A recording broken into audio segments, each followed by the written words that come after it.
بسم اللہ الرحمن الرحیم. السلام علیکم students, welcome back to my YouTube channel نیا اکیڈمی. آج کی اس ویڈیو میں ہم فرسٹ ایئر کی اکنامکس کو ڈسکس کریں گے, جس کا آج فرسٹ چیپٹر ہے اور سیکنڈ لیکچر ہے. پچھلے لیکچرز میں ہم نے ڈسکس کیا تھا انسانی احتیاجات, اور اس کے آگے اس سے لے کے اور ہم نے اشیاء کے اقسام تک کو ڈسکس کیا تھا. بہت ہی ایزی چیپٹر ہے. اسٹارٹ کرتے ہیں. افادہ. افادہ کیا ہے؟ افادہ کو اگر میں آسان الفاظ میں کہوں تو یہ ہے صارف کی ذہنی کیفیت. ٹھیک ہے. اب افادہ کیا ہے؟ افادہ سے مراد کسی شے یا خدمت یعنی کسی چیز کی وہ خوبی یا صلاحیت, یعنی اس میں ایسی کوالٹی جس سے کسی انسان کی کوئی خواہش پوری ہوتی ہو, یعنی اس میں یہ وصف ہو یعنی خوبی ہو جس سے انسان کی کوئی نہ کوئی خواہش پوری ہوتی ہو. اس لیے افادہ ہر اس شے یا خدمت میں موجود ہوتا ہے جو انسان کی کسی خواہش کی تکمیل کر رہی ہوتی ہے. مثلا ایک انسان کو بھوک لگی ہے تو اس کے ایک روٹی ہے. روٹی اب کیا کرے گی؟ اس کی بھوک مٹائے گی, یعنی پیاس نہیں بجھا سکتی لیکن روٹی بھوک مٹاتی ہے. اب روٹی کا جو ہے افادہ کیا ہے, یعنی فائدہ, یہ بھی آپ کہہ سکتے ہیں فائدہ کیا ہے. تو روٹی کا فائدہ بھوک مٹانا ہوتا ہے, یعنی اب افادہ اس میں کیا ہو گیا؟ بھوک مٹانا. روٹی بھوک مٹاتی ہے. یہ اب مثالیں ہیں. پانی پیاس بجھاتا ہے, قلم لکھنے کے کام آتا ہے. اسی طرح آپ اور بھی اگزامپلز وغیرہ لکھ سکتے ہیں. یہ سب اشیاء اپنے اندر انسانی خواہش کی تکمیل کا وصف رکھتی ہیں. وصف یعنی صلاحیت, خوبی, جیسے یہ اوپر لکھا ہوا ہے. تو جب آپ کو یہ شارٹ کوشچن آئے گا تو آپ نے سب سے پہلے یہ لکھنا ہے پروفیسر فرگوسن کے مطابق اس کی ڈیفینیشن اور اس کی اگزامپلز آپ لکھیں گے, اور اس کی جو ہے اس میں افادہ اور فائدہ مندی کے مفہوم میں استعمال نہیں ہوتا. یعنی اب آپ نے یہ تھوڑا سا نیچے والا جو میں آپ کو پڑھاؤں گی وہ تھوڑا سا اپنے الفاظ میں ڈسکس کر دینا. بہت ہی ایزی چیپٹر ہے. اسٹارٹ کرتے ہیں. پروفیسر فرگوسن کے مطابق افادہ سے مراد شے کا وہ وصف جس کے باعث کسی شے کی آرزو ہوتی ہے, یعنی آرزو کہتے ہیں خواہش کو. افادہ خالصتاً ذہنی کیفیت کا نام ہے کیونکہ ہر شخص کی طبعی اور نفسیاتی, اب نفسیاتی کسے کہتے ہیں؟ نفسیاتی کہتے ہیں دماغی یعنی ذہنی. نفسیاتی تشکیل دوسرے سے مختلف ہوتی ہے. گویا پروفیسر فرگوسن کے نزدیک افادہ ایک اضافی اصطلاح ہے. یہ آپ رہنے دیں. اس لیے ایک ہی شے کا افادہ ایک آدمی کے نزدیک زیادہ اور دوسرے آدمی کے نزدیک کم ہو سکتا ہے. یعنی اب ضروری نہیں ہے کہ ایک شے جو ہے وہ ایک انسان کے لیے خواہش پوری کرتی ہے, دوسرے انسان کی بھی وہی خواہش پوری کرتی ہو. مثلا ایک سگریٹ نہیں پیتا شخص اور ایک شخص پیتا ہے, تو ایک شخص کے لیے یہ فائدہ مند نہیں, یعنی اس کی خواہش پوری کرتی ہے, لیکن ایک انسان کی خواہش تو نہیں ہے اور نہ ہی اس کے لیے افادہ رکھتی ہے. آگے دیکھتے ہیں. لیکن یہاں یہ امر بھی قابل ذکر ہے کہ افادہ کو ہم فائدہ مندی کے مفہوم میں استعمال نہیں کر سکتے. یعنی ضروری نہیں ہے کہ جو چیز افادہ دیتی ہے وہ فائدہ مند بھی ہو. ٹھیک ہے. کیونکہ افادہ کا تصور اچھے اور برے دونوں معنوں میں استعمال ہوتا ہے. کیونکہ نشہ آور اشیاء ایک انسان کے لیے, اب جو نشہ کرتا ہے ایک انسان, اس کے لیے نشہ آور چیزیں افادہ رکھتی ہیں لیکن وہ فائدہ مند تو نہیں نہ ہوتی, اس کے انسانی صحت پر برے اثرات بھی تو مرتب ہوتے ہیں نا. اس لیے اخلاقی اور جسمانی لحاظ سے یہ اشیاء قطعاً فائدہ مند نہیں ہیں. اب یہ آپ نے لکھ دینا ہے کہ ضروری نہیں ہے کہ جو چیز افادہ رکھتی ہے وہ فائدہ مند بھی ہو. آگے افادہ کی خصوصیات ہیں. اب شارٹ کوشچن زیادہ تر یاد آتا ہے افادہ کا.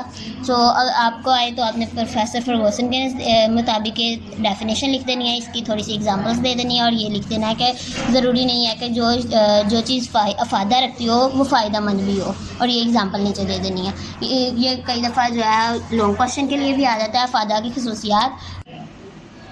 اسٹارٹ کرتے ہیں. اس سے پہلے اگر آپ نے فرسٹ لیکچر آپ کا کور نہیں ہوا تو اس کا لنک میں ڈسکرپشن میں دے دوں گی, آپ اسے دیکھ لیجئے گا. اس میں انسانی احتیاجات سے لے کر اشیاء کے اقسام تک کا ٹاپک کور کیا ہے. اسٹارٹ کرتے ہیں آگے. افادہ کی خصوصیات. انسانی خواہش پر انحصار. افادہ کسی شے کا ذاتی وصف یا خوبی نہیں جو ہر شخص کے لیے ایک جیسا ہو. یعنی افادہ ہر شخص کے لیے ایک جیسا بالکل بھی نہیں ہوتا بلکہ مختلف ہوتا ہے. بلکہ افادہ کا انحصار کسی شخص کی خواہش پر ہوتا ہے کہ وہ کس قدر کسی چیز کو چاہتا ہے. یعنی اگر ایک انسان ہے وہ قیمتی نوادرات اور پتھروں کو اکٹھا کرنے کا شوقین ہے, تو اس کے برعکس ایک شخص ہے جو کہ میں کوئی دلچسپی نہیں رکھتا, تو اس کے لیے افادہ نہیں ہوگا. جو اکٹھا کرتا ہے قیمتی پتھر وغیرہ اس کے لیے افادہ ہوگا, لیکن دوسرے شخص کے لیے افادہ نہیں ہوگا, اس کے لیے ایک عام سی چیز ہوگی. دیکھتے ہیں. مثلا ہم میں سے کچھ لوگ پرانے نوادرات اور قیمتی پتھر حاصل کرنے کے بہت شوقین ہوتے ہیں, اس لیے یہ اشیاء ان کے نزدیک بہت افادہ رکھتی ہیں. لیکن جو خواہش نہیں رکھتے ان کے نزدیک ایسی اشیاء کی کوئی اہمیت نہیں ہوتی, یعنی وہ اس کو امپورٹنس نہیں دیتے. وہ کسی شے کے افادہ کا انحصار اس شے کے استعمال کرنے والے کی خواہش پر ہوتا ہے کہ وہ اس کو اب آپ اپنی ورڈنگ میں بھی لکھ سکتے ہیں کہ ایک شخص جس قدر کسی چیز کو چاہتا ہوگا اسی قدر اس میں افادہ رکھتا ہوگا اس کے لیے. اسی لیے افادہ جو ہے وہ چینج ہوتا ہے، ہر شخص کے لیے افادہ کسی شے کا چینج ہوتا ہے. استعمال پر انحصار. اگر کوئی شے متبادل طور پر استعمال ہو سکتی ہے تو اس کا افادہ بھی مختلف استعمال میں مختلف ہوگا. مثلا شہر کے نزدیک ایک بنجر زمین ہے، اس کے بنجر زمین کے ٹکڑے کا افادہ کھیتی باڑی کے مقصد کے لیے اتنا نہیں ہوگا جتنا وہاں پہ رہائشی مکانات تعمیر کرنے پہ ہوگا. یعنی زیادہ فائدہ رہائشی مکانات تعمیر کرنے پہ ہوگا کیونکہ وہ ایک بنجر زمین ہے اور شہر کے نزدیک ہے. اسی طرح عمارتی لکڑی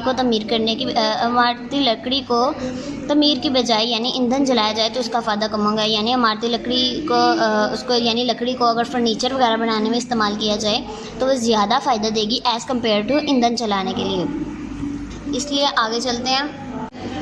علم پر انحصار. کسی شے کا افادہ انسان کی معلومات اور علم میں اضافے کے ساتھ ساتھ بڑھتا چلا جاتا ہے.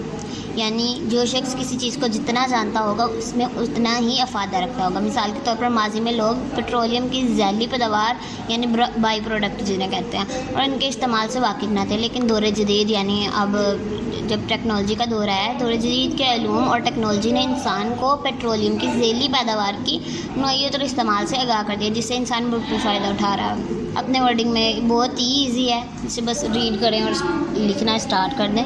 بہت ایزی ہے. یہ آپ نے جب لیکچر سن لینا ہے اس کے بعد آپ نے خود سے پریکٹس کرنی ہے. کوئی بھی آپ نے کوئی سے بھی دو ٹاپک اٹھا لینا ہے، ان کو خود سے لکھ کے دیکھنا ہے کہ یہ لیکچر سننے کا کتنا فائدہ ہوا ہے.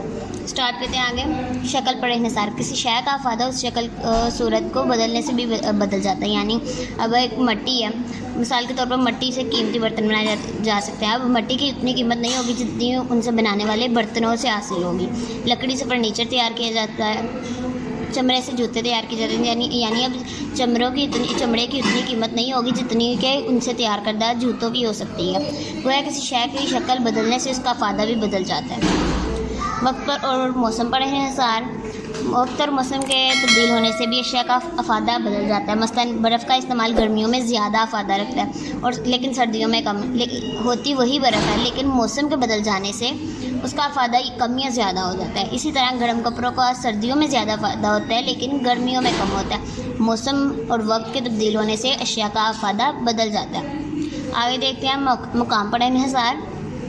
اگر کسی شے کو مناسب استعمال کے لیے ایک جگہ سے دوسری جگہ منتقل کر دیا جائے تو اس کا افادہ بھی بڑھ جاتا ہے. مثلاً دریا سے نکالی گئی ریت کا افادہ اس صورت میں ہوگا جب اس کو شہر میں عمارتوں کی تعمیر میں استعمال کیا جائے گا. یعنی اگر وہی ریت اگر سمندر کے قریب ہے اس کا یعنی اس کی کوئی امپورٹنس نہیں ہوگی، لیکن اگر وہی شہروں میں لا کر اس کو عمارتیں تعمیر کرنے کے لیے استعمال کیا جائے تو اس کا افادہ ہوگا. یعنی اسی طرح جنگل میں پڑی لکڑی کا افادہ اس صورت میں ہوگا جب اس کو عمارت کی تعمیر میں استعمال کے لیے شہر لایا جائے گا.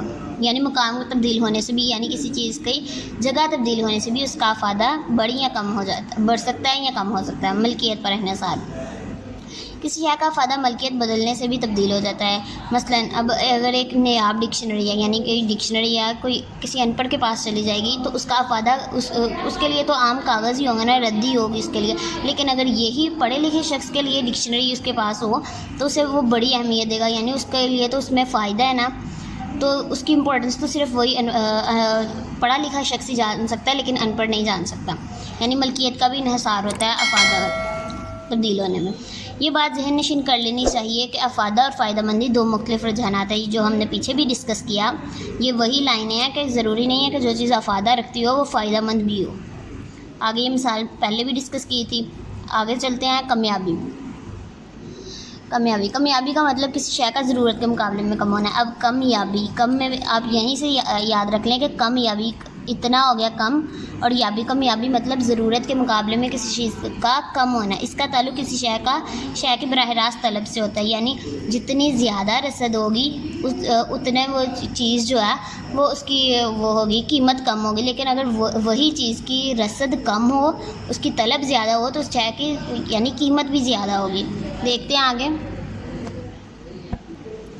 کسی شے کی طلب کے مقابلے میں زیادہ کسی شے کی طلب رسد کے مقابلے میں زیادہ ہو تو وہ کمیاب ہوگی، یعنی اس کی طلب زیادہ اور رسد کم ہو تو وہ کمیاب ہوگی۔ مثلا ہمارے ملک میں کروڑوں ٹن چینی پیدا ہوتی ہے، لیکن یہ ضرورت کے مقابلے میں کم ہے، اس لیے کامیاب ہوتی ہے۔